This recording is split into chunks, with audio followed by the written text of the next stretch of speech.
And these 12 principles are like 12 commandments of property. Right. And really, if you follow those, you can't go wrong. What happens is, in the good times, you can do anything and make money out of property. That's the thing. So anyone can look like a hero, and you can just buy anything and make money. It will go up if you're just lucky and arson, right? The problem is, if the weather gets bad and it gets a bit dicey, the more pillars you've got with your strategy, the stronger it's going to be. Right. And some people have got one pillar and it's okay, it gets a bit windy, it falls over. They've got two pillars, it's stronger. But if you've got the three pillars, and the three pillars, if you've got the right strategy, and if you've got capital growth and cash flow, those three areas down pat, then you can stay safe no matter what happens. So strategy, capital growth, and cash flow. They're the three pillars. Yep. That's what you've got to focus on when it comes to property investing. Those three pillars are very important. And if you've got those three pillars, it doesn't matter what happens to the economy, you're going to make money anyway.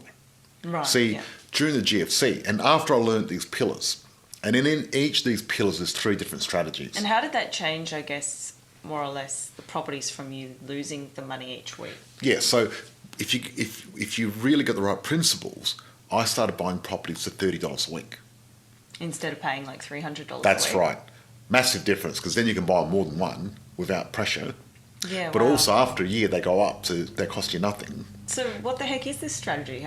What is it? Yeah, okay, so what it is, it's a bit, I'm not going to be able to explain it all now, but during this podcast I'm going to go through all the different pillars. So there's 12 different principles Right. that you've got to follow.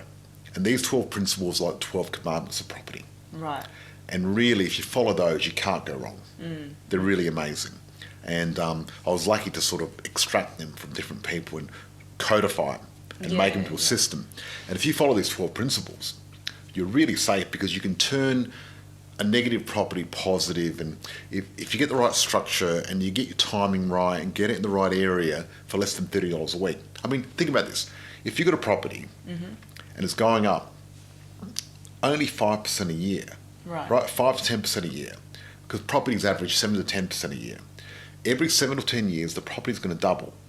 And if you can get a property for $30 a week and it's doubling in 10 years, you're laughing. Yeah, and I'm being conservative here. I mean, I've had properties double in 2 years. I bought a property in Perth and it cost me about $220,000. Went up to $500 in 2 years. Wow. It was awesome. I bought that over the phone. Again, another one brought over the phone.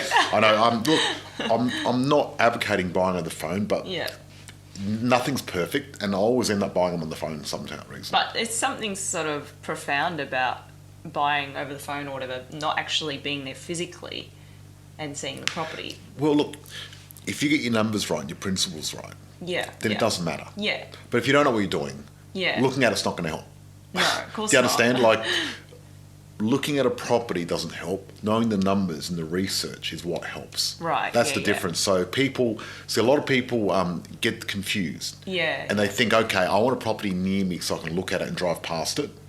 Why do you want to drive past it? That doesn't add value to the property at all. No. Not that I've seen it. Like, I've never seen, okay, I've driven past this property 20 times, now it's worth $100,000 more. It doesn't matter. The property doesn't care if you drive past it. No. Looking at the property, unless you've got some magic ability and look at the property and know it's going to make money, well, looking at the property doesn't help either. No, it doesn't, obviously. But doing the right research and having the right numbers and knowing what to buy, how to buy, when to buy, that's the key. So with my system now, I don't need to go to a property.